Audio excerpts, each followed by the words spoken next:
Who scored Qatar's only goal in the group stage. The Qatar national team created one of the first surprises of the 2026 World Cup, scoring in the final minutes to draw 1-1 with Switzerland in their opening Group B match at Levi's Stadium. Real Embolo seemed to have secured the victory for Switzerland with a penalty in the first half. But captain Boualem Kouki appeared at the right moment to head the ball into the net in the final minutes, giving Qatar their first point in World Cup history. In the nearly 69,000-seat stadium, Swiss fans clearly dominated. However, some sections still had many empty seats. Previously, FIFA had to explain a similar situation in the match between South Korea and the Czech Republic, confirming that the announced attendance figures were accurate and that many people were standing in the corridors instead of in their assigned seats. Led by former Spain national team coach Julen Lopetegui, Qatar nearly caused an early upset. Edmilson Jr. stole the ball from Manuel Akanji and broke through to face the goalkeeper. But his shot went straight to Gregor Kobel. Switzerland quickly responded. Dan Nadoy had 2 consecutive chances but failed to convert. The turning point came in the 13th minute when the referee awarded Switzerland a penalty. Remo Freuler headed Embolo's header but was fouled by goalkeeper Mahmoud Abunada inside the penalty area. After a lengthy VAR review, the decision was made, and Embolo calmly deceived Abunada to break the deadlock. Despite conceding a goal, Abunada had an excellent game. He made several saves against Ruben Vargas's shots and frustrated the Swiss strikers on numerous occasions. Towards the end of the first half, Michel Abisher's shot was even cleared off the line. After the break, Switzerland continued to control the game but couldn't extend their lead. Granit Xhaka's long-range shot went over the bar, while Embolo and Johan Manzambi both missed golden opportunities. This wasteful finishing proved costly for the European side. In the 90-plus 4th minute, left-back Homam Al-Amin delivered a deep cross into the penalty area. The ball bypassed the entire Swiss defense before finding Kouki at the far post. The Qatar captain rose high to head the ball into the net, leveling the score at 1-1. This late goal not only secured a surprising result for Qatar against a higher-ranked opponent but also earned them their first point in World Cup history. Meanwhile, Switzerland will undoubtedly regret letting the victory slip away after a series of missed chances. In the second round of Group B matches at the 2026 World Cup, Qatar will face co-hosts Canada, while Switzerland will take on Bosnia and Herzegovina. Another excellent save from Xhaka. Lovely ball in. Goalkeeper, the 18-year-old, nice and secure, did the simple things really. First 5. The World Cup group stage match between Brazil and Morocco ended in a 1-1 draw, a day when the samba dancers failed to create the dominance expected against the African representatives. Brazil entered their opening match of the 2026 World Cup with some surprises in coach Carlo Ancelotti's starting lineup, fielding Igor Thiago as the central striker despite earlier speculation that this position belonged to Matheus Cunha. In addition, Lucas Piquet started as a winger instead of Endrick, Ederson, Ryan, or Gabriel Martinelli. This relatively safe approach made it difficult for Brazil to launch attacks. In fact, for the first 15 minutes, the Selecao were completely outplayed by Morocco, with their possession rate at only 32%. This passive style of play cost Brazil dearly, resulting in a goal conceded in the 21st minute after Morocco's lightning-fast transition. Following a clever through pass from Mazraoui, his attacking partner Saibari made a smart run and executed a skillful lob over Alisson, who had rushed out of his goal area to open the scoring. Surprised by the goal, Brazil tried to push forward, but their disjointed play prevented the 5-time world champions from creating any real threats to goalkeeper Bono's goal. However, In the most difficult moments, star quality shone through, helping Brazil equalize in the 32nd minute. In what seemed like a harmless play, Vinicius Jr. received a misplaced pass from Bruno Guimaraes and executed a superb feint to beat the Moroccan defender before finishing with a superb shot into the far corner of the net to level the score. For the remainder of the first half, Brazil regained control of the game, possessing more of the ball but failing to create many threatening situations against Morocco. Apart from Lucas Paqueta's spectacular overhead kick in injury time, which was saved by goalkeeper Bono. In the second half, coach Ancelotti made some personnel changes. But Brazil's playing style didn't change much. The Selecao stars lacked cohesion and often struggled to launch attacks as Morocco adopted a deep defensive formation. Morocco's cautious approach, coupled with Brazil's inability to mount an effective attack, resulted in only one shot on target in the entire second half, from Rafinha in the 78th minute. The game only opened up in the final 10 minutes of injury time, but even then, it remained just a chance. And of course, with the game unfolding in this manner, it's not surprising that no goals were scored, meaning both teams had to be content with a 1-1 draw on the opening day.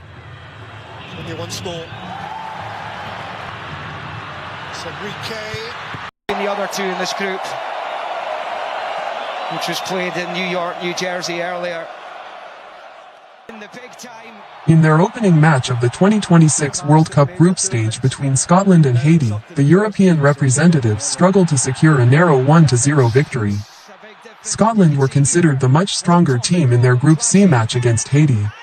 They boasted quality stars like Andy Robertson, McTominay, and McGinn.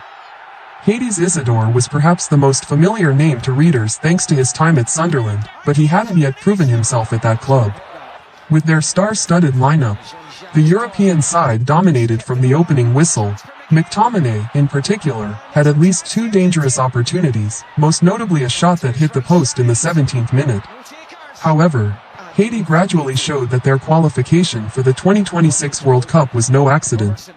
Haiti pushed forward, playing an attacking game against Scotland. At times, Haiti even outclassed Scotland due to their superior physical fitness. Unfortunately, their strikers lacked consistency in their passing and finishing. It wasn't until the 28th minute that the deadlock was broken.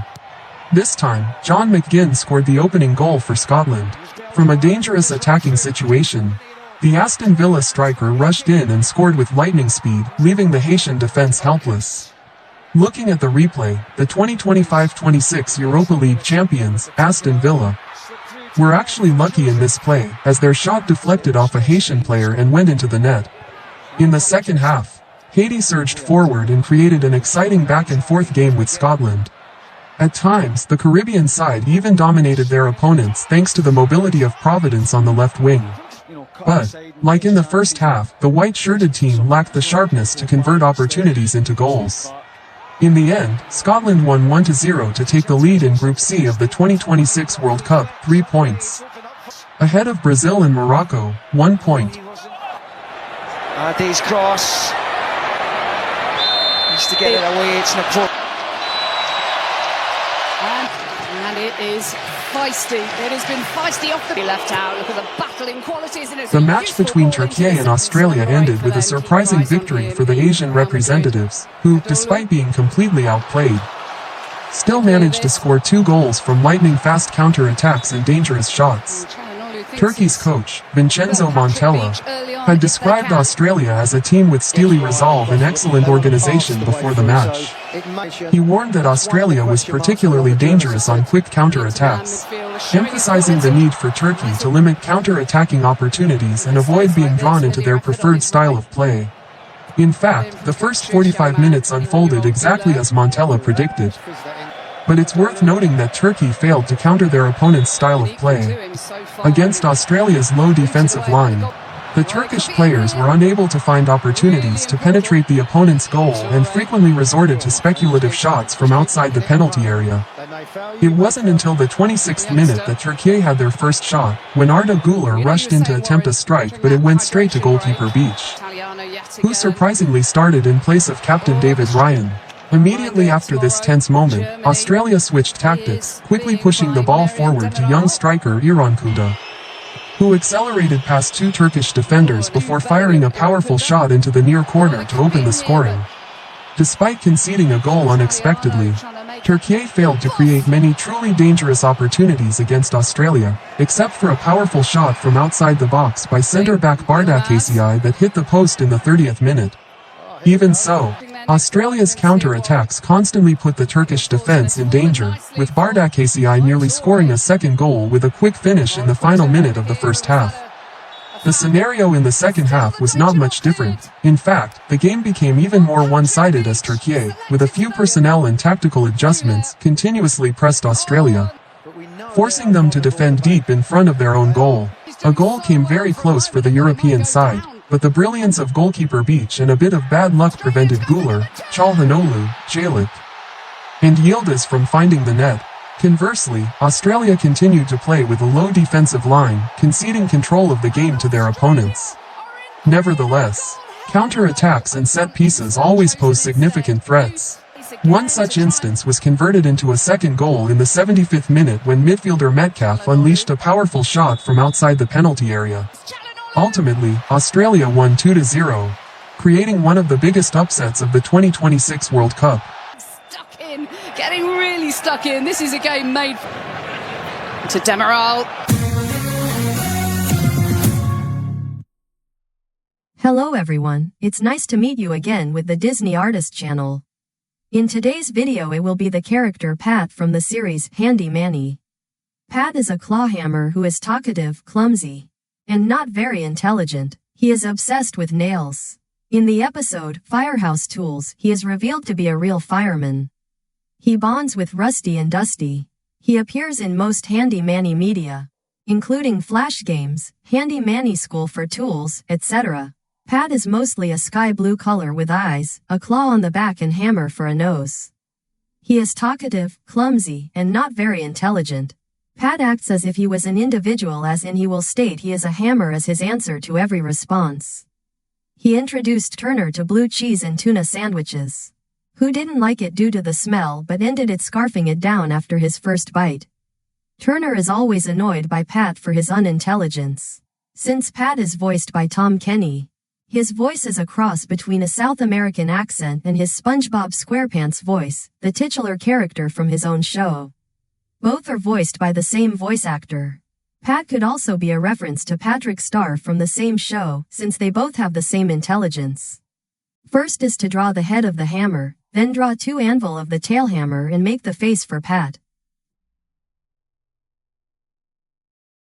Finally, is to draw the mouth of the hammer and body of the hammer for Pat.